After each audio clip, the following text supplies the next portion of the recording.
করতাম।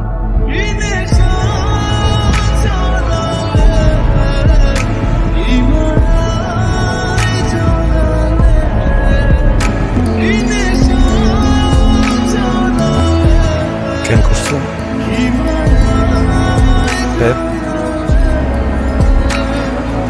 আমি কোনোদিন ঠকাইছি? তোমার কাছে কি এমন কোনো কথা আছে যেটা যদি বলো আমার এই জায়গাটা ঠিক হয়ে যাবে? হ্যাঁ, তোমার পরিচিত কি এমন কেউ আছে যে আইসা আমার এই কথাটা বললাম আমার এই জায়গাটা ঠিক হয়ে যাবে? যদি ঠিক না হয় কেন চেষ্টা করতেছো কথা বলার? হ্যাঁ, কোন ক্ষতিটা করছি আমি? আমার একটু বুঝতে দাও, আমার একটু বুঝাও, আমার একটাবার বলো। আমার তুমি বলতে একটাবার আমি যোগ্য না, আমাদের হইতেছে না।